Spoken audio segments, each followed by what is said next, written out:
an Unspoiled Network podcast.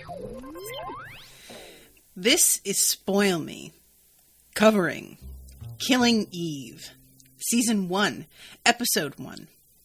Nice face. In this episode, I came into this not knowing what this show was about, and now I am even less sure, but I know what I want, which is low-key for Eve to become an assassin, even though she seems too nice for that. I don't think she could do it, but And I just really am impressed with how much I care about these characters so quickly. Well done, everybody. Welcome to Spoil Me.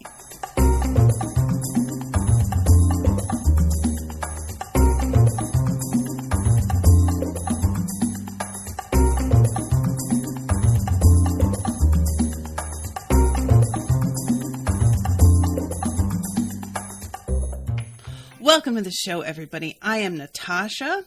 Many thanks to Jockey for commissioning this episode. I am not saying his or her name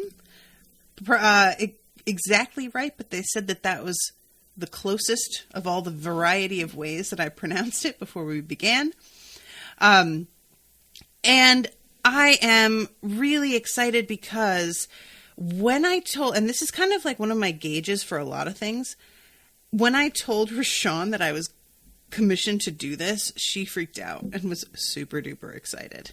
So anytime that she has that sort of reaction, I'm pretty confident that I'm going to be in for a good time. Jockey says the pronouns is an entire mess right now. Don't worry about it. All right. I'll continue. I'll do they. How's that? Jockey is in the chat. And hopefully is going to help me out here and there when I forget people's names, because that is going to happen, I promise. All right, so let's start this baby off. This, first of all, the whole vibe and tone of this show is a lot more cinematic than I expected. It's super duper, stylized at times, and I don't mean stylized in the, there's lots of primary colors, there's so much neon. No. I mean, there is a really distinct vibe to this show. And it starts off with the name of this cafe and the words Vienna superimposed on it. So we get a really clear sense that we're going to be traveling around. The fact that Vienna is in these huge letters is sort of different. Usually when a television show is establishing where you are, they do that with a little side blurb at the bottom of the screen on the left. And this show is no, you need to fucking know Vienna. Okay. And I love it because every time they've done this so far, they have had some moment right after that really is almost a cliche of the location. So Vienna, we are at this cafe and we go inside and there is a woman eating this little plate of ice cream, this little bowl of, it might be gelato. I'm going to say gelato because that's super Italian-y sounding. And she has a really sort of serious face on, and she's sitting across from a little girl who seems to be eyeballing her. And I was confused about this for a second. I was okay, there's something really surreal about this. Is this little girl even here? Is this little girl part of her memory or imagination or what? And we see the dude behind the counter smile at the little girl, and she's watching him and smiles a moment later, which made me almost wonder, is she somebody who's so out of touch with what it's like to be a person that she's observing human beings to figure out how to smile, how to behave with this child in front of her? But when we see her later talking with that dude who's sort of her go-between, she seems to have a very easygoing, fun relationship with him. And she smiles and jokes around in a very ordinary way. So I'm not exactly sure what this scene was about. You know, I feel like this later on with different context, I'm going to feel a very particular way about it. But she gets up at this moment and walks over to this little girl and like on her way out the door, just knocks the ice cream into her lap. And I love that before she like gets up, she looks at her watch and there's a fleck of bright red on her watch face and a whole, you know, implication there that she has been up to some no good quite recently. And when she gets out, the guy behind the counter is like watching her in an apprehensive sort of way. And I don't mean to suggest that he knew she was going to like throw this ice cream into this girl's lap, but I feel like he knows that this woman is like kind of not okay. You know, there's just something about I don't know if you guys have ever had that where you've been around a person and you've just gotten this sense that like this person is not quite normal and maybe you should be a little careful. And so I kind of see that with him. She's very beautiful. So there's that instinct to just want to treat her a certain way, I'm sure. But then there's that edge of danger that makes you want to back away at the same time. And yeah, she knocks over this girl's ice cream and walks out of there with a big fucking smile on her face. And it is kind of amazing. I don't like, it was such a weird, unexpected thing. So then we go, to London and we have Eve, who is, it seems, in the middle of a horrific nightmare and screaming. And it turns out that she's screaming because she fell asleep on both her arms and she woke up and was in a lot of pain. I loved this so much because really, when you get right down to who Eve is, she's like a pretty normal person in terms of like what we know about her psychology. And I don't mean like, you know, obviously she's got this sort of interest and fixation on assassins. I would say though that is kind of normal. A lot of people have that. There's a reason that true crime shows and whatnot are like some of the most popular podcasts and television shows ever. But there's a sort of immediate implication with this dream that you think she's having, that she's a tortured soul.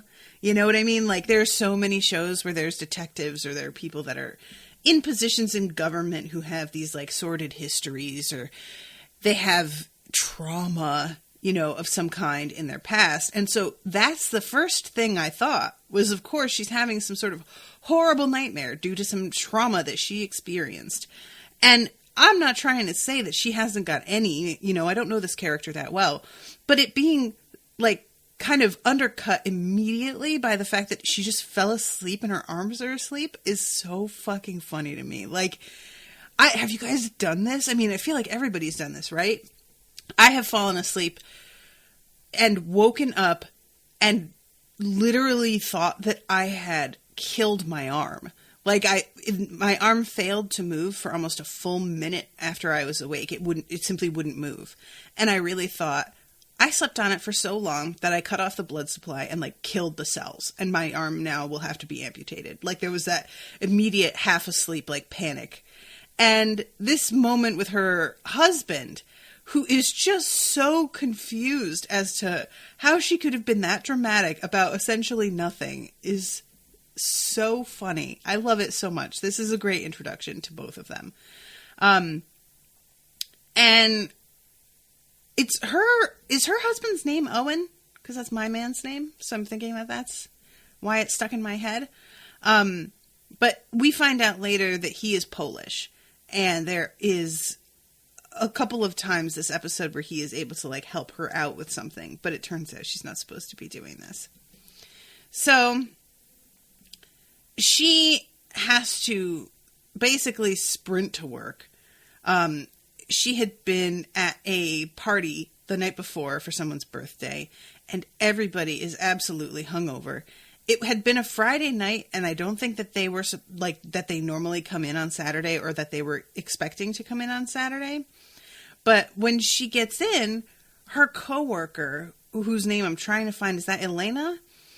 She is bright and chipper, and her name is his name is Nico. Okay, cool. His name is Nico, and that's Elena. Okay, cool. Thank you, Joke. So Elena, she took some some charcoal to help with the hangover, which is something that is meant to literally suck up poison. I had to force feed my cat charcoal when he had eaten a poison mushroom, and I know that it's probably it does alcohol's poison. I mean, it's basically poison. So if it works on getting actual poisons out of your system, I don't see why it wouldn't help with a hangover. That makes sense. And they're in little capsules, which is certainly better than the actual squares of charcoal that I had to feed this cat. So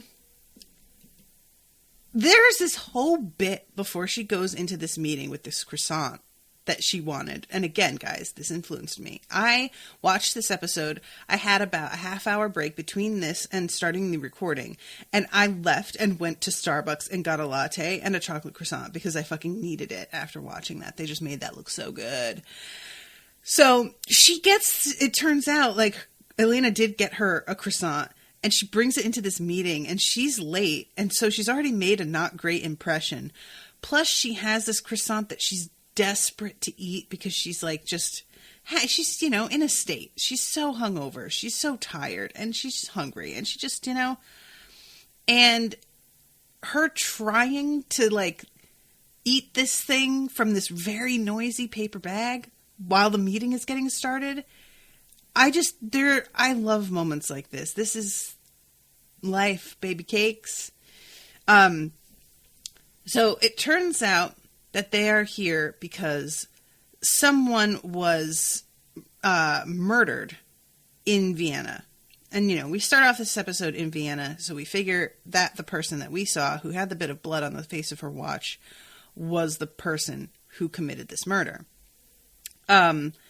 So the assassination, Victor Kedrin was a Russian politician visiting Austria last week. He was not a popular man, and we find out that he was a sex trafficker and a misogynist. And Eve immediately, just going by the fact that this guy's history is really ugly, specifically against women, thinks that the person who killed this guy was a woman. I had thought that she was thinking that because of the subtlety of the murder. It could be a little bit of column A and B. But the way this guy was killed is really impressive because he was coming out of a sushi restaurant. And he was with his girlfriend, and they show us a picture of her, and she's like a model, but we don't get a good enough look at the picture to be able to tell exactly what the girl looks like. So I went for the first part of this episode thinking that the assassin we saw at the beginning was posing as a model and his girlfriend murdered him and then took off. But it turns out they're two separate people. Because they look enough alike in the distant view we get of this photograph that I was like, that could be her easily. And 50 yards from the restaurant, the assassin sliced Kedrin's femoral artery with a blade without him or his girlfriend noticing. He was bleeding for about a minute before he collapsed. And we see the image of the cut, and it's maybe an inch long and a half inch deep. That's it. And he didn't even feel it. Guys, I know this isn't really the point, but I'm gonna need to find out how she fucking did that. Okay, 100% absolutely need to know. And I get the feeling that Eve is like me in this respect, and that she is gonna, if she ever actually meets this assassin, which I assume is going to happen. Like, they met once so far in the very first episode. I assume that this is going to be a thing where they're like, you know, chasing one another. I can't help but think that's going to be the first thing that she asks. Is just, how did you do it? Because I need to know, you know? And Eve's reaction when she sees this is cool, because it is. Like, it is, though. And everybody sort of looks at her like this is the most inappropriate reaction, which I guess it is. But, like, you can't lie that that's a really slick assassination. I mean, damn. This person managed to do this without anybody even feeling anything. And they did it where there were no CCTVs, so there was no, like, film of them. The whole thing is done really beautifully. The only problem is, as we find out later, his girlfriend is still alive. She was the only witness. She fled the scene. Interpol traced her here to the UK. She was picked up in Hammersmith this morning and needs protection. And this is when Eve says 20 quid that it was a woman to her boss, which winds up being a whole thing later that kind of gets them into trouble.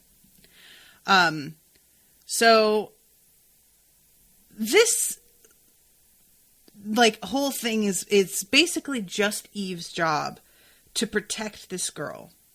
And I thought that she was going to be investigating what had actually happened, but it turns out that's not really what her function is here. She is meant to know the background of what this person witnessed so that she can understand the full risks of the situation, but she isn't meant to investigate who committed the murder. So they wind up putting like 2 officers on protection, and there's also a bunch of nurses. And one would think that would be enough, but it turns out to not be. And that scene is really something, but we will get there in a moment. So let's jump ahead here. She is coming back to her flat that she lives in France. That's apparently where she calls home. She speaks French very fluently. She could either be just very good at the language or actually French. And there are a couple there's one moment where she like passes by a woman in the street and gives her sort of a look. And guys, correct me on this if I'm wrong. I'm about to take a sip of coffee, so everybody just be cool for a second. Is the woman that she passed in the street the other assassin that we see talked about? Because there's a moment when later on Eve is asking Elena to look up the like female assassins that they know of. And it's a woman with shorter, darker hair who looks to be in like her 40s and just has a vibe that I felt like was similar. And the way that Eve pays that particular woman attention in the street makes me think that there's something, but I don't know. There could be any number of reasons why she looks at her in particular. And I gotta say, I love getting to see these different countries and people just like going about their days on these fucking beautiful avenues. She walks by this bar and it's like a street that obviously cars do not use. So there are several tables sitting right out in the road. And it's just this gorgeous little like arcade sort of setup. It's just beautiful. And the way that she looks after this woman, it could be just that she's like, I like that top. Because we find out later that she's actually very into the aesthetic. She likes beautiful things. So it could just be something like that. But she gets a visit. And when she first gets to the door, there's an old woman taking her garbage out. And she gives her such a hard time. It's really kind of amusing. Because she like looks at her and says, do you want help with your bags? And the old woman just yells asshole at her and then continues out. And it's hard to know whether or not that was like, I'm getting the impression that she does not give a shit about other people and kind of enjoys just giving them a hard time. But there's also something like quasi-affectionate about the way that they interacted. Jockey says, it's not the other assassin Eve looked up. It was just a lady walking by Villanelle on the street. Am I saying that name right, Villanelle? Is her name Villanelle? I don't know how I didn't notice that it says, it's like she literally has the word villain in her name. Guys, do we have an assassin named Villain and a woman named Eve? Is that what we're doing? All right. I'm here for it. Let's do it. So she gets home. There's an awesome moment where she's just staring at herself in the mirror and calls herself beautiful. And it's just so funny to me. I love it. She's just like, well, damn, look at me. I miss the days where I felt like that. And she takes off this binder that she had on, which I was really noticing. I was like, what is this bra that she's wearing? At first I thought that it was like something for, like tactical. Like it was, what do you call it? Oh my God. Bulletproof. That's what I'm thinking. And, it may be also bulletproof. That's possible. But I get the feeling that this was meant to sort of make her blend in a little bit more. But it might be just that it gives the effect of also flattening her chest out. And so that's what this person noticed.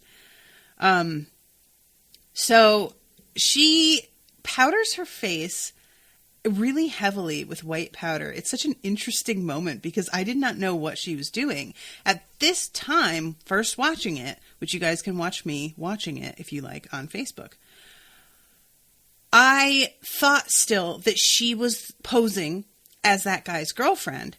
And so I thought that she was going to stage that she had killed herself in order to sort of start flying under the radar. I didn't really understand how that would even work because she would have to be, they're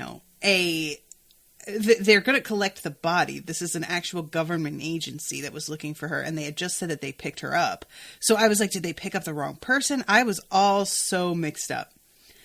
But it turns out that she's just doing this whole faked suicide thing in order to mess with her friend that's coming to the door. It's such a weird bit, and I love it so much. He has a moment, a serious moment, you can tell, of being like, oh, fuck. But then he says that he can see her breathing.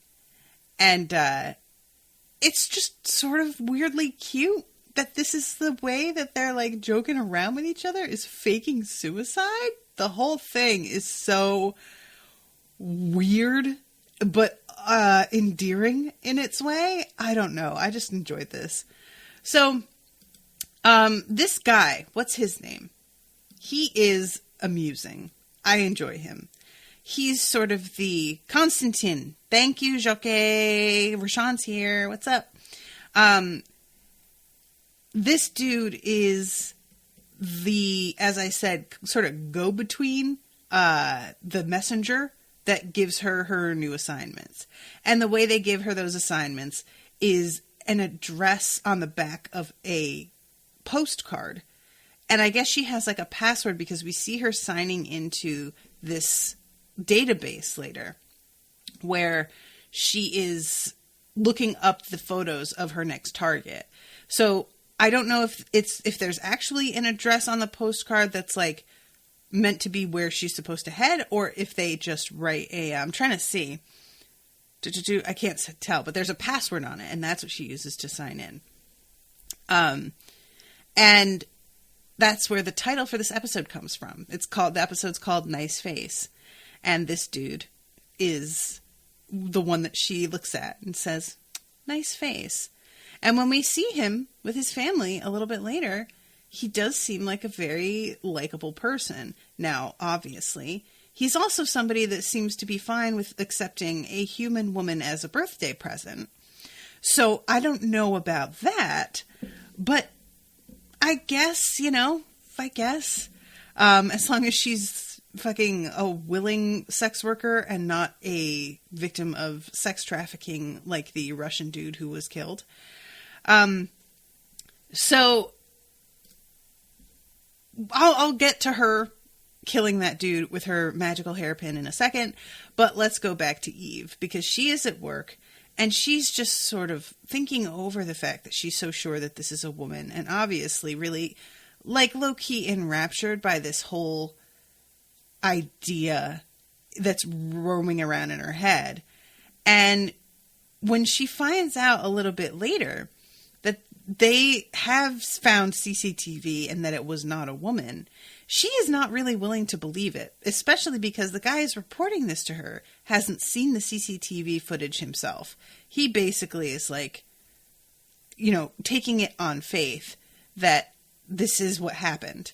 And she's just, why would you accept that? You don't, they're just telling you whatever. You've got to fucking look into this yourself.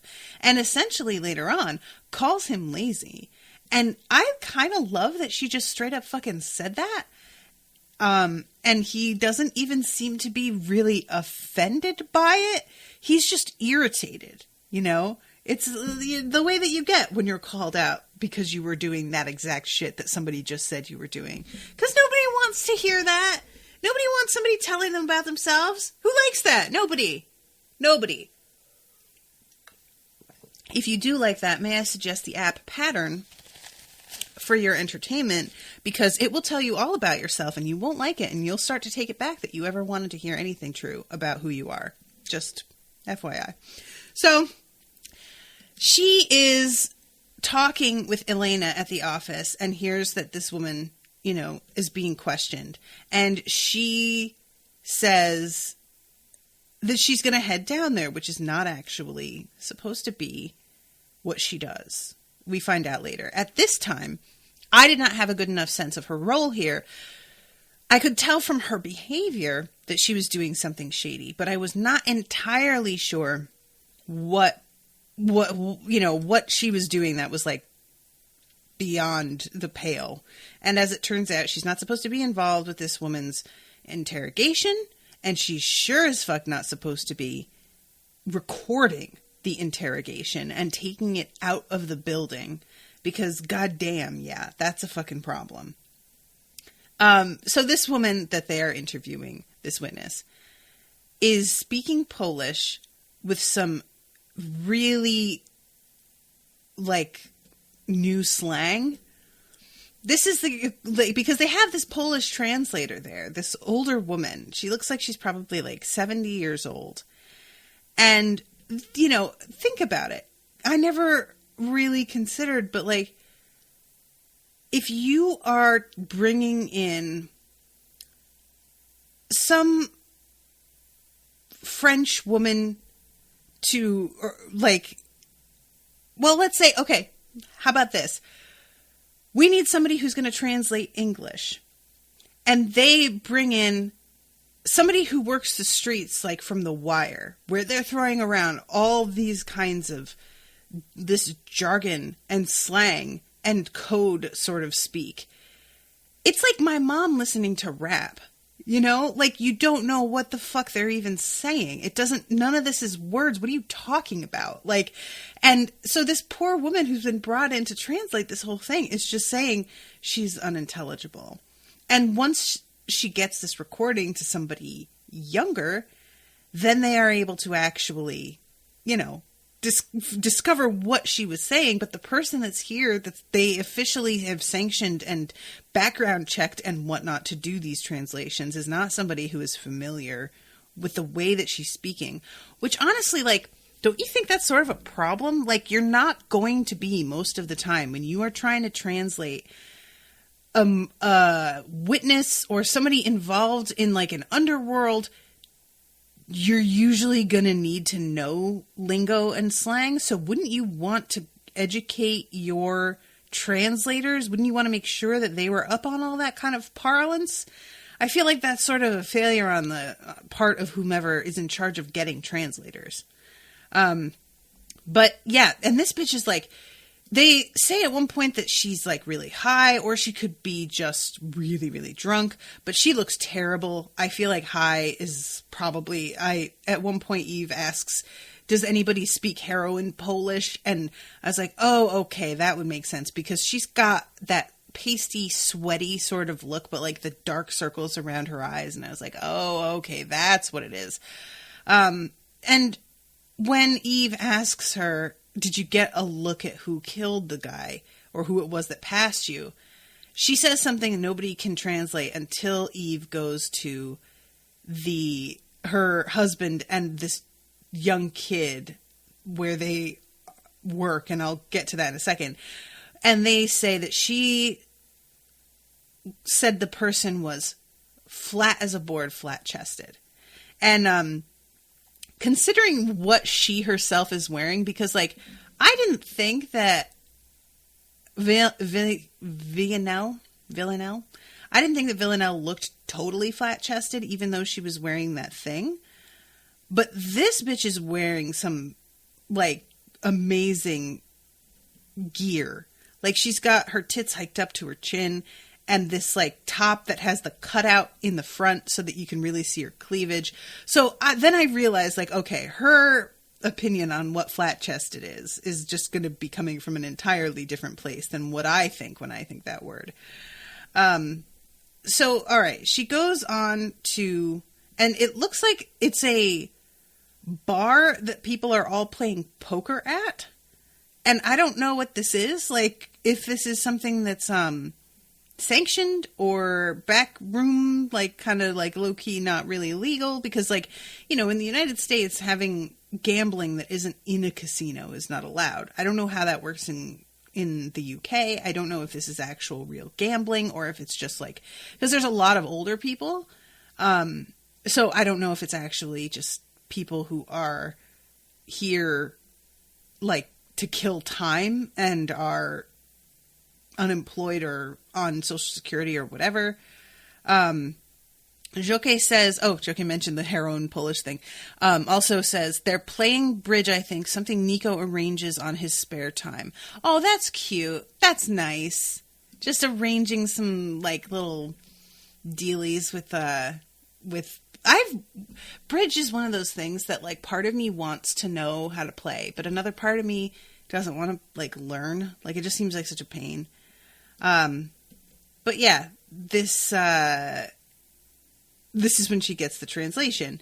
So she calls Elena and asks her to look through all of the women they are serial killers, but it's not really the same thing. Assassins.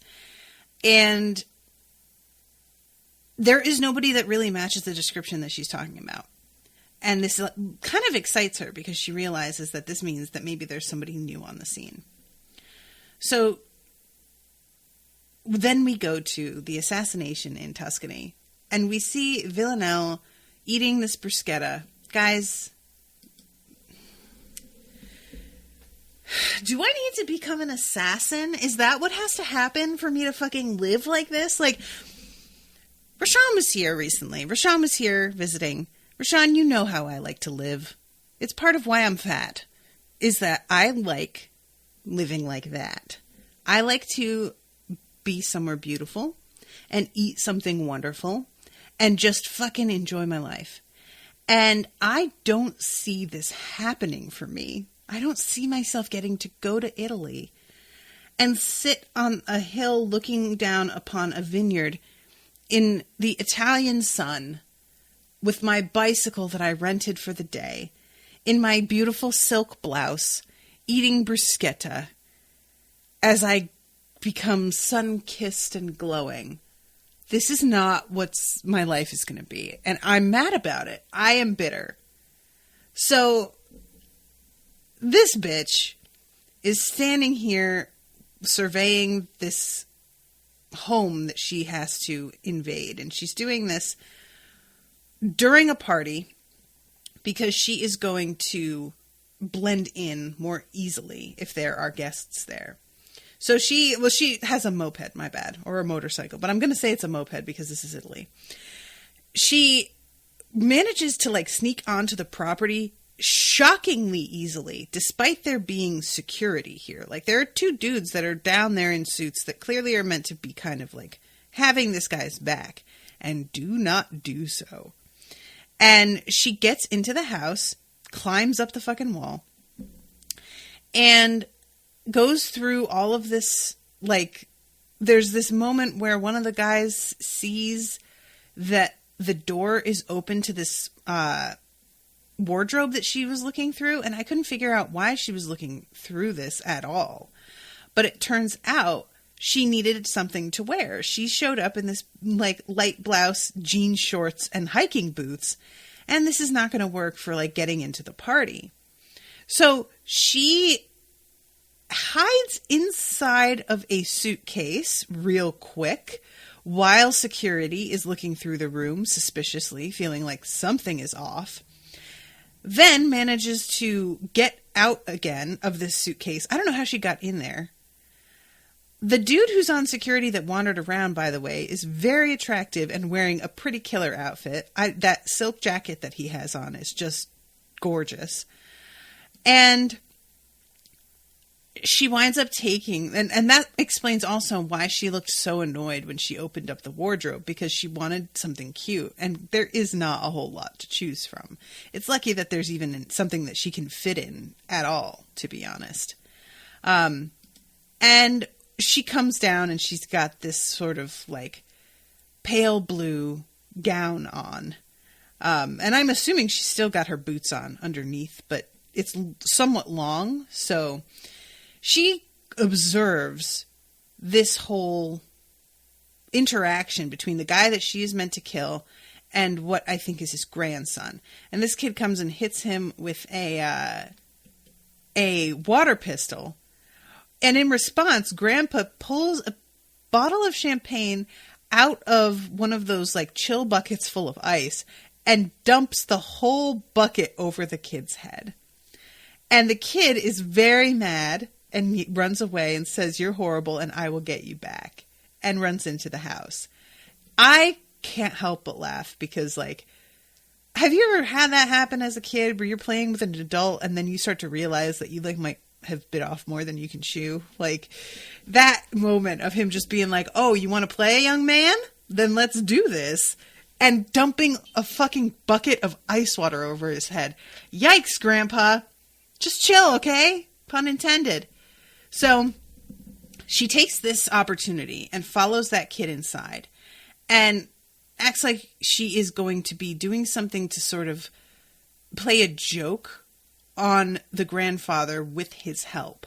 But what she's really doing is using the kid as bait to get the grandfather to come inside. Like, she knows that he is going to come and see why this kid hasn't gone back outside. And she locks him into the bathroom. And it's really kind of awful because she says, "Do you want to play a trick on him?" And this kid is going to come out later and see his grandfather dead and realize that the trick that he played was getting his grandfather murdered, which I'm pretty sure he will never forgive himself for and will die with that in his heart. So that's cool. So anyways, this dude comes upstairs and she's just chilling by the bedspread. She asks for the designer because she loves the bedspread so much. Writes it on her hand later while this guy is dying in front of her.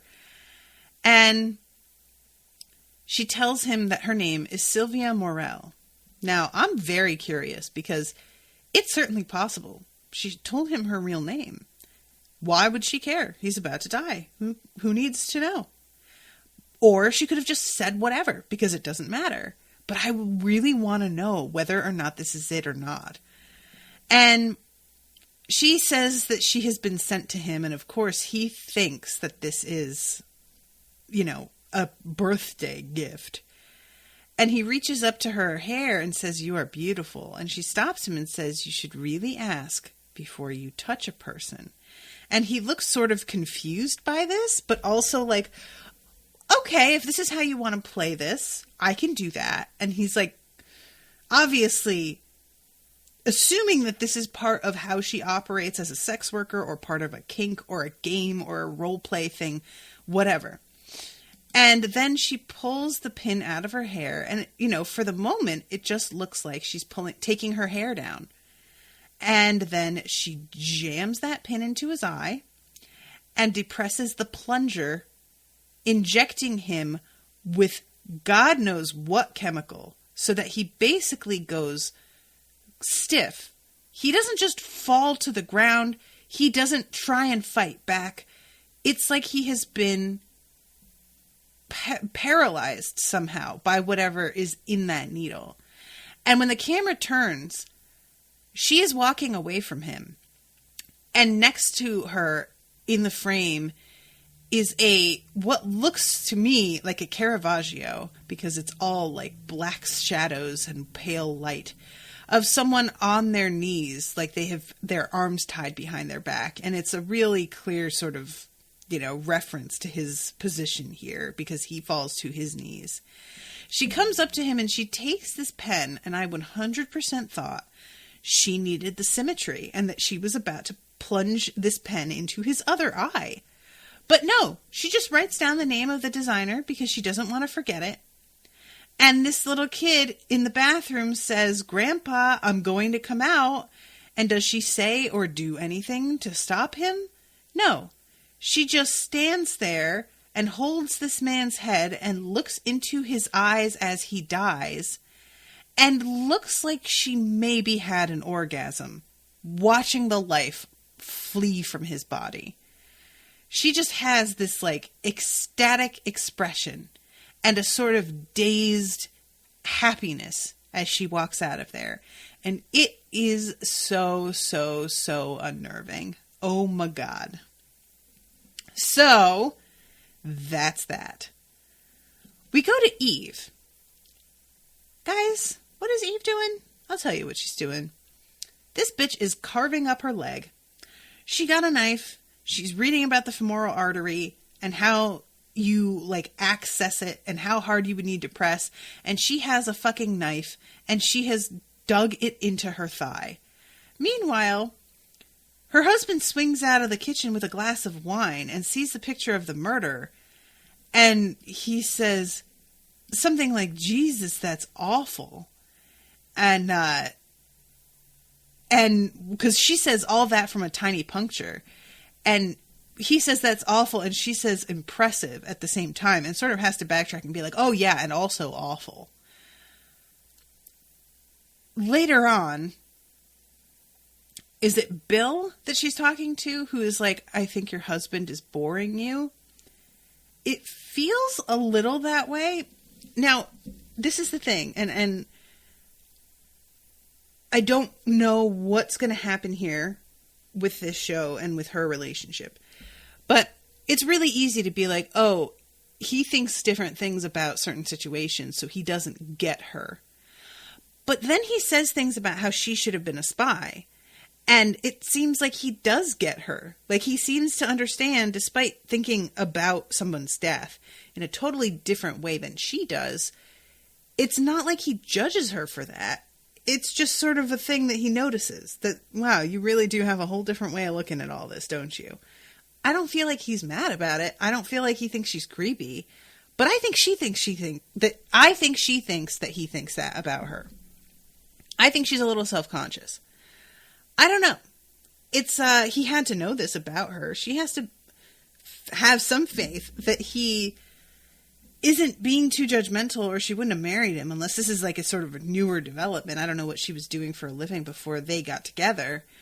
But there's a couple of moments like this where it just seems like they're not totally jiving at first.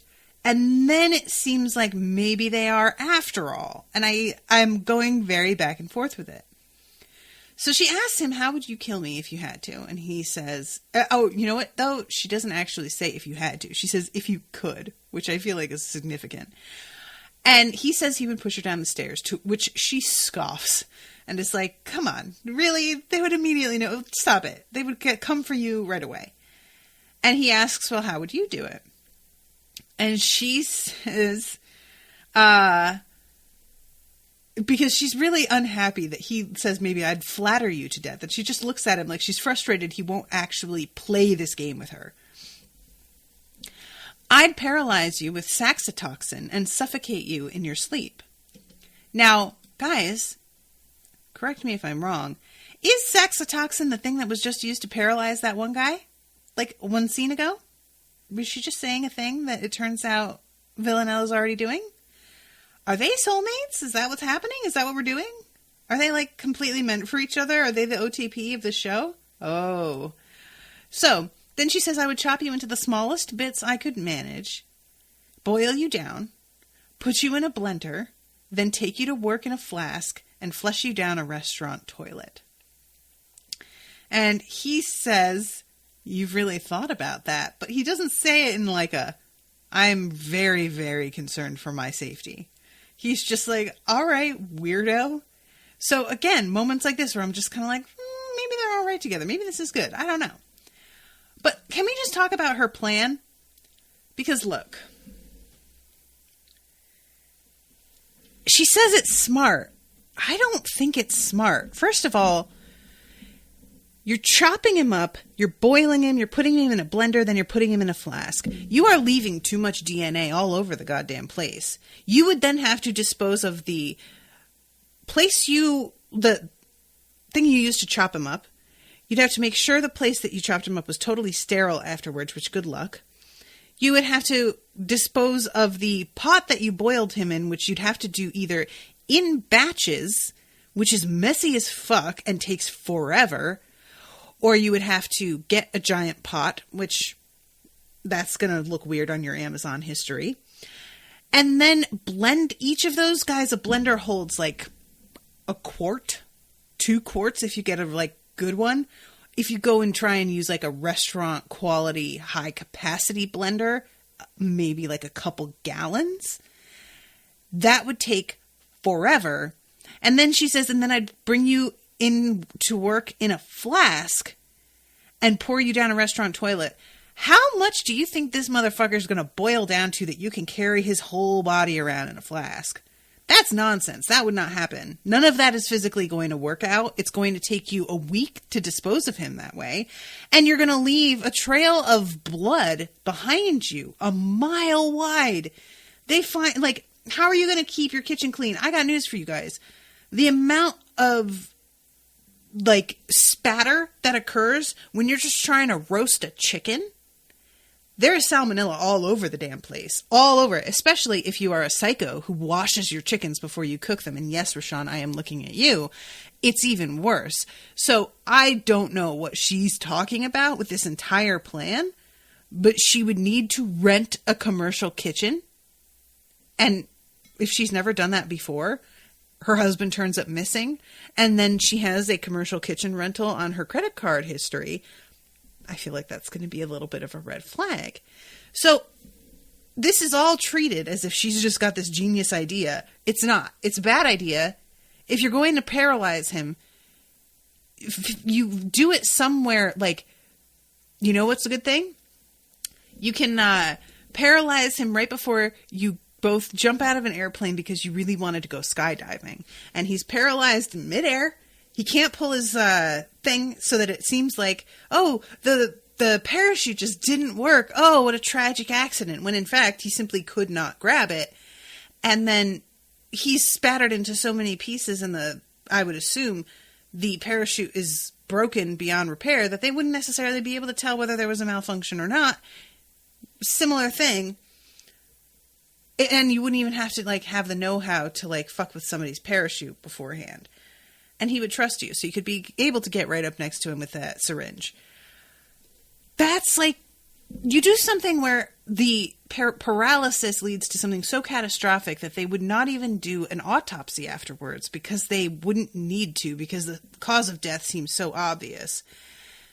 That's my take on this, is all I'm saying. So, okay, now that I've talked about me being psycho, she is in bed with her husband and is taking off her eye makeup as she is reading on her laptop.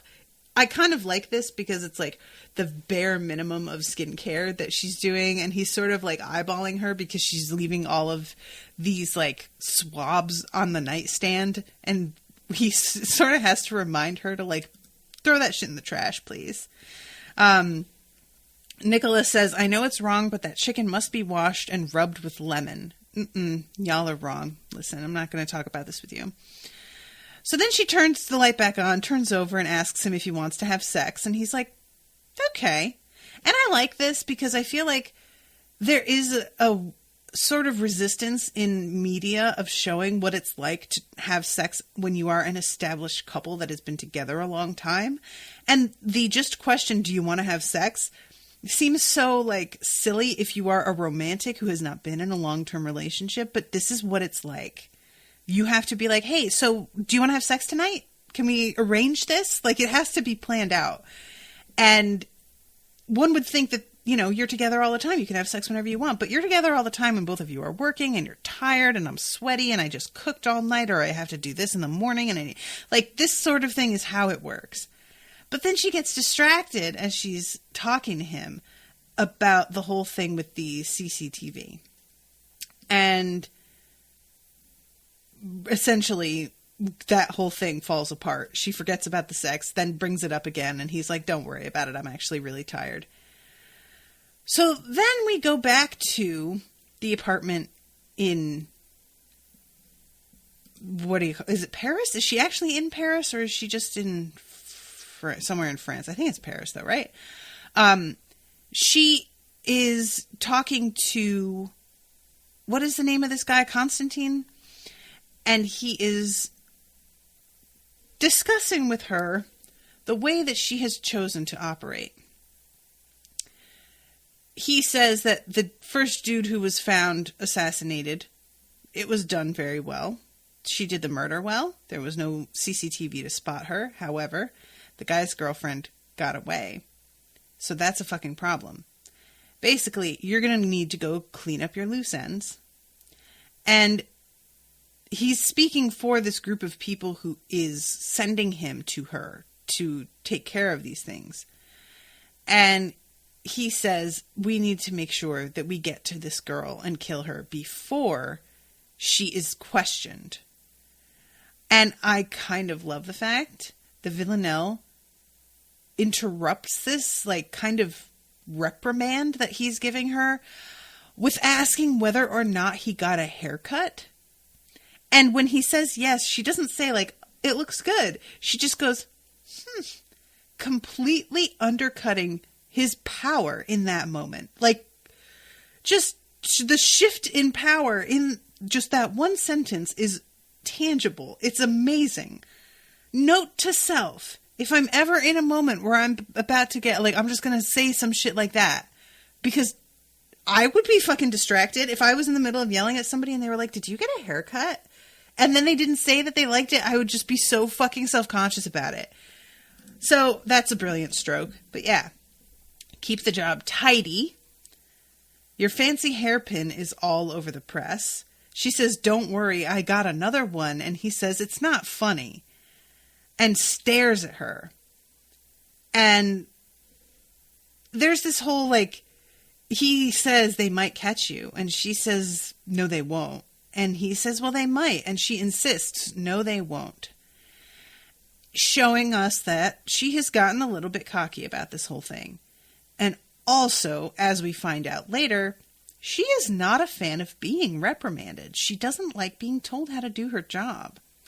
They have sent her to take care of things, and they just said, here's the person, hit him. And that has been enough, but now they're trying to tell her the way to do it. And she clearly is not a fan of this. So, there is a whole scene with Eve and Bill where he confesses that he found out there is no CCTV and that they've been fucked with. And this is after Eve has gone to the hospital where this woman is under protective custody to question her again with her young friend. And she has him seated outside and decides to go to the bathroom before she meets with this person. They lie and say that this young kid is one of her family members and that it's just for a visit. It's not an actual interview. She leaves him and he says that he feels like they should really have something for her, like chocolates, whatever. And luckily, he winds up leaving to go and get something.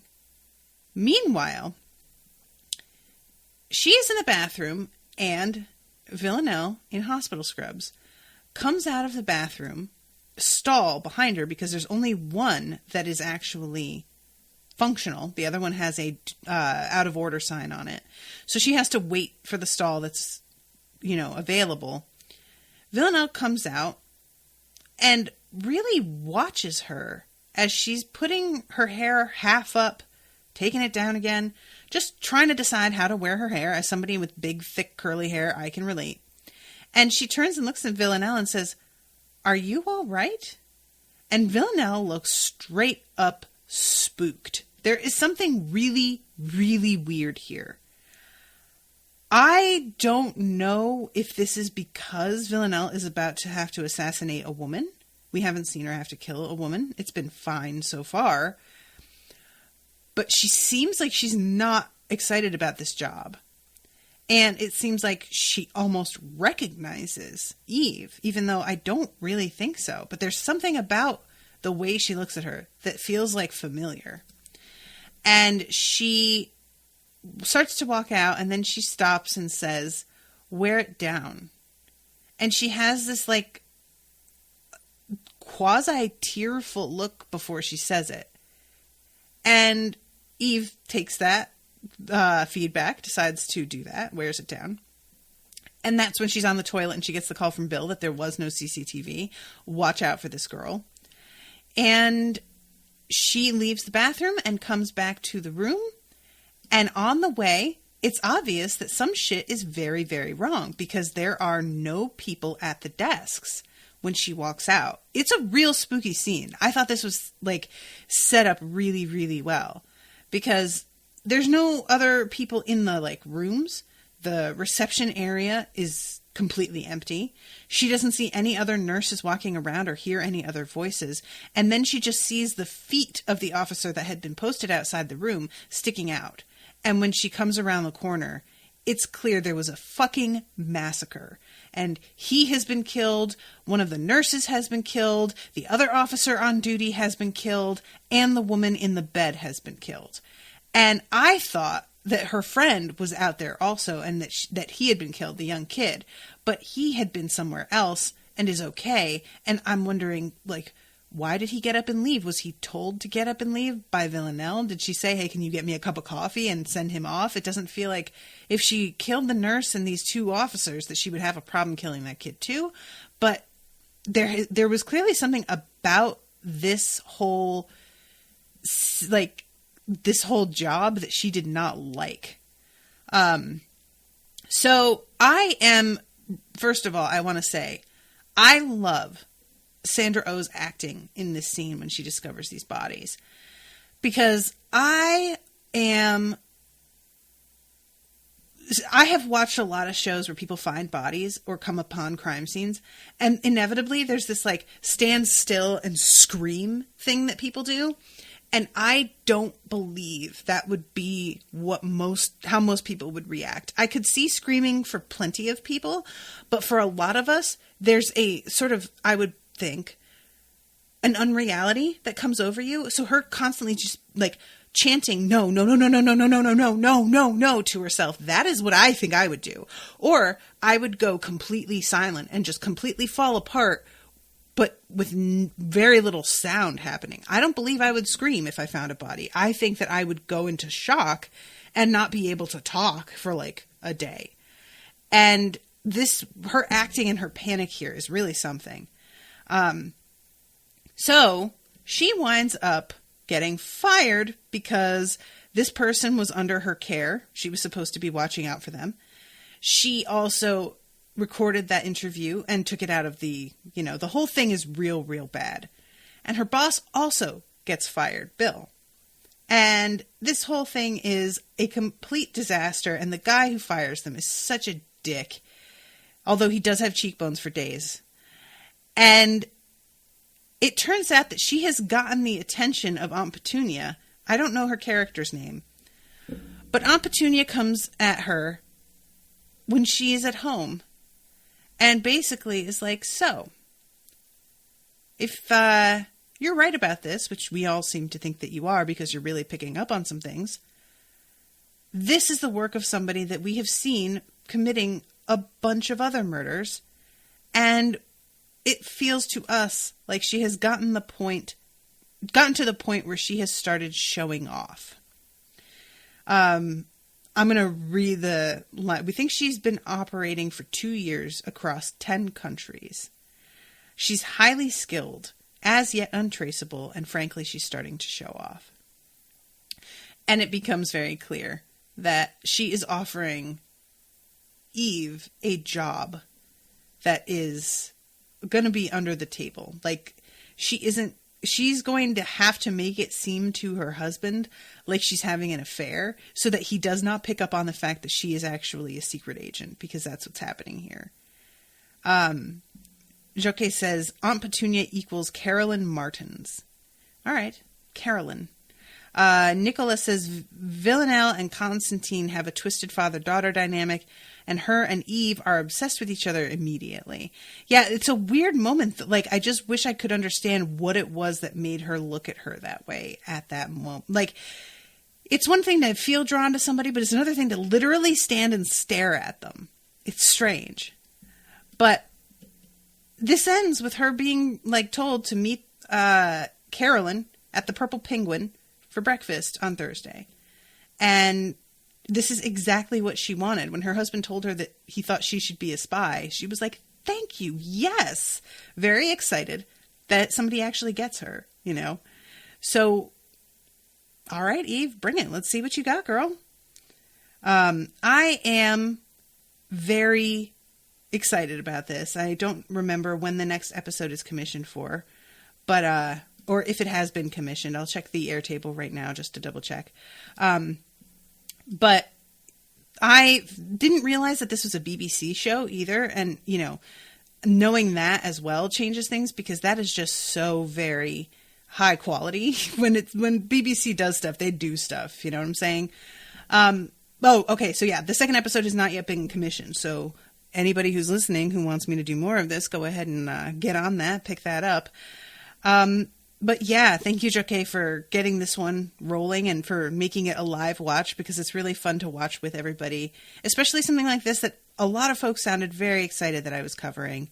So, yay! I'm excited. Hopefully another one gets commissioned soon. All right, guys. Well, thank you all so much for hanging out with me and listening. Hopefully you enjoyed the coverage. Excuse me. I'm belching in your ears the very end of the episode. And I will see you soon. Fingers crossed. Probably not soon, actually, because the next openings for coverage aren't until November. So y'all may have to wait a bit. But, you know, those are the open slots. So we'll see what happens. But fingers crossed that I'll be able to cover another episode. So until then, toodaloo, motherfuckers.